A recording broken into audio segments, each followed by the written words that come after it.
Nubuhay na naman niya ang isyung Open Skies Policy bilang pressure na di daw niya kinaya.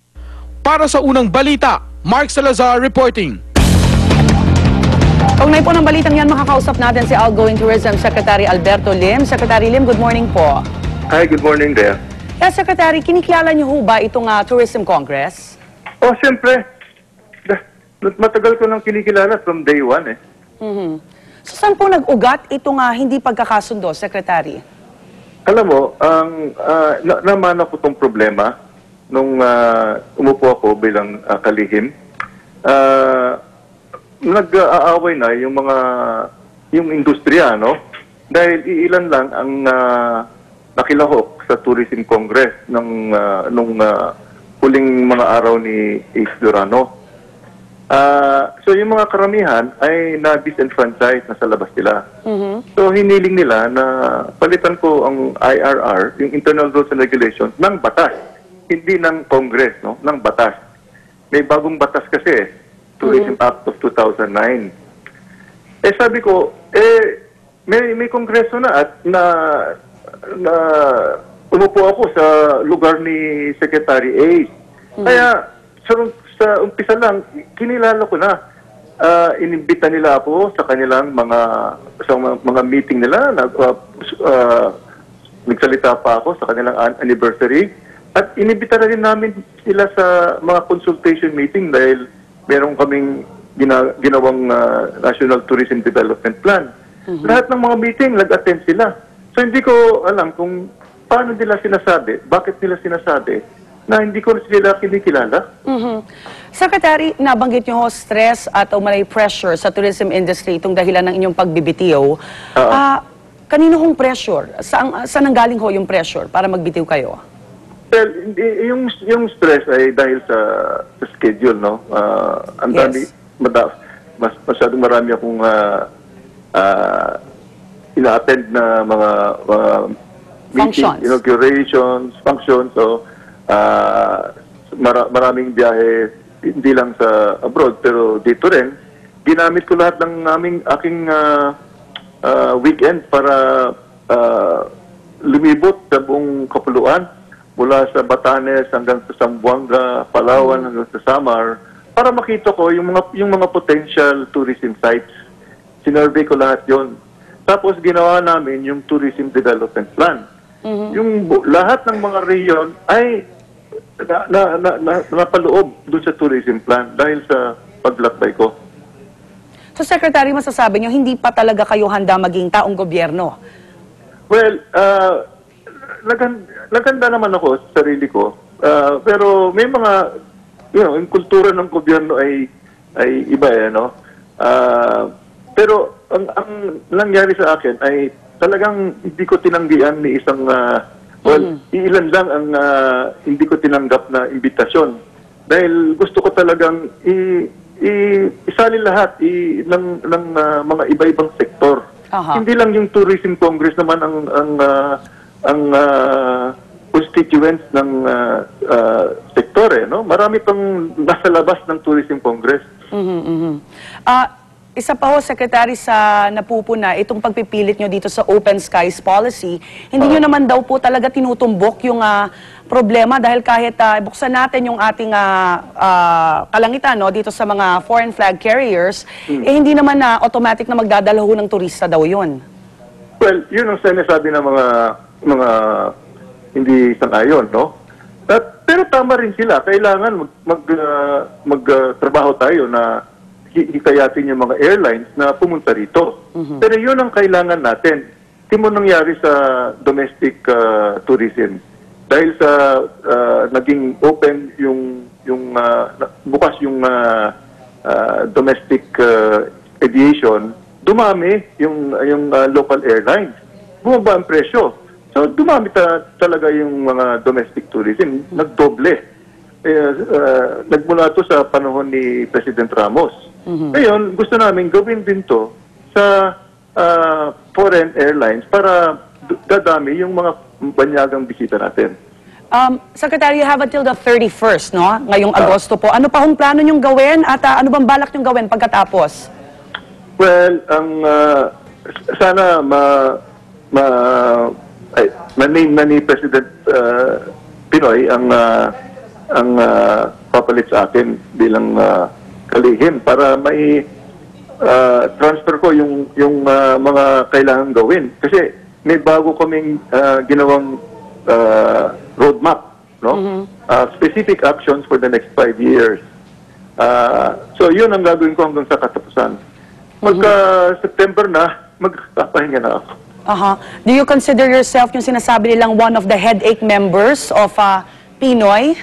Alam mo, dapat tanungin si Pinoy yan hindi sa ako. Dahil para sa akin, hindi, siyempre, nag-perform naman ako no? Yes. Yung may record tayong mga turista dito, 3.7 million. Hindi pa umabot sa nakaraan yan. Pangalawa, yung Open Skies Policy, akong champion nun chief advocate nun. At yan ang susi para dumami yung ating turista. So, tapos may bagong plano. At mga kampanya namin, yung bagong nating Pilipinas Tara Na. Tara na. Lalabas lang, no? Yung jingle na, tara na, biyahe tayo. Yun ang lalabas lang. So, marami ring nagawa sa ilalim ko. Yeah. Yeah, Secretary. Maraming salamat po sa inyong panahon at good luck po sa inyong mga plano. Okay, maraming salamat din. Bye. Outgoing Tourism Secretary Alberto Lim. Abangan niyo po ang panayam kay Tourism Congress spokesman Jim Cura mamaya sa Talakayan with Igan. Samantala, aabot sa 40,000 ang mga nalulunod sa bansa taon-taon at karamihan po sa mga biktima, mga bata. Kaya naman isang drowning prevention plan ang binalangkas sa katatapos lang na Philippine Drowning Prevention Council. Ganitong report ni Lia Manyala. Mahilig lumangoy ang 10 taong gulang na si Jason Hernando. Para makaiwas sa aksidente, lagi niyang bitbit ang kickboard na ito para tulungan siyang lumutang sa tubig. Sa datos ng Philippine Life Saving, mga batang tulad ni Jason ang karaniwang nabibiktima ng pagkalunod. Taon-taon naabot sa 40,000 ang mga nalulunod sa bansa at 6,000 sa kanila ay mga bata. Dahil dito, isang Philippine Drowning Prevention Plan ang binalangkas sa ginanap na Philippine Drowning Prevention Council. Ang goal natin dito is to attain 50% reduction on drowning incidents by 2015. We're already considered 5th in Asia when it comes to drowning figure. Kumpleto raw dapat sa mga safety signage ng mga swimming pool, resort at hotel na may swimming pool tulad ng mga ito na nakapalibot sa Olympic-sized pool ng Amoranto Swimming Pool sa Quezon City. Ang mga lifeguard dapat daw may sapat na training at accreditation. Makaramihan dyan sa depressed area, hindi nila naintindihan kung anong mga precaution na kailangan gawin. Kailan nakabantay parati yung mga lifeguard namin. Kailangan po naka-training po kayo ng water safety. Kailangan pag yung may nalunod kunyari nasa ilalim ng tubig, marunong po kayo mag-CPR. Lahat ng batang sasakay ng bangka o barko dapat may life vest din. Para hindi malunod, pinaka-importante, huwag mag-panic. Dapat laging may kasama para may nakakakita sa'yo kapag lumalangoy ka.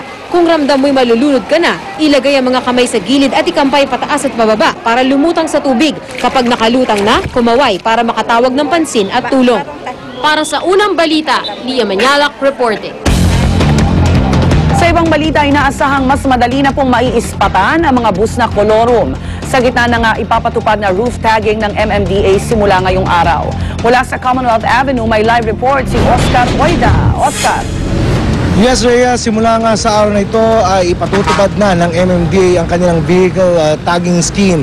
Ibig sabihin, simula sa araw na ito, makapansin na natin yung mga pampaserong bus, partikular, yung mga city buses na may mga naka-imprenta, mga plate number, hindi lamang sa kanilang mga katawan, hindi lamang sa harapan, pati sa kanilang bubungan. Ayon sa MMDA, mas magandang paraan daw ito para matrack ng gusto itong mga aktibidades ng mga pampaserong bus dito sa kasyudan. At nang sa gano'y maiwasan daw yung mga tinatawag na kolorum at yung mga out of line na bumabiyahing pampaserong sasakyan. At kung magkakaroon doon ng aberya o aksidente, madali raw maiispatan ng mga CCTV camera ang mga sasakyang ito. Sa ngayon ay i-implementa ito ng MMDA pero hindi mo na raw sila magpapataw ng kahit anong mga fine sa loob ng 5 araw. Magsisita lamang daw sila pero makalipas ng 5 araw, Rhea, ay magkakaroon na ng fine na 500 pesos para sa first offense at yung second offense naman ay irerekomenda na ng MMDA sa LTFRB o LTO ang cancellation or suspension ng franchise ng naturang pampaserong bus na mapapatunayang lumalabag dito sa vehicle tagging scheme. Pero hindi dito balak tumigil ang MMDA, Rhea, dahil balak nila sa mga susunod na buwan ay palalawakin nila itong scheme na to at hindi na lamang basta mga city buses, pati mga provincial buses, maging yung mga pampaserong jeepney ay isasama na rin nila dito para nga mas maganda at mas maging epektibo yung kanilang pagbabantay dun sa mga pasaway na mga driver. Rhea? Maraming salamat, Oscar Oida, nagulat live mula sa Commonwealth Avenue. Hindi pagkilala sa Philippine Dragon Boat Federation bilang isang National Sports Association, iimbestigahan ng Kamara sa Huwebes. Entablado sa State Fair ng Indiana sa Amerika, bunigay, 5 patay. Pagpahuli, tutok lang sa unang balita.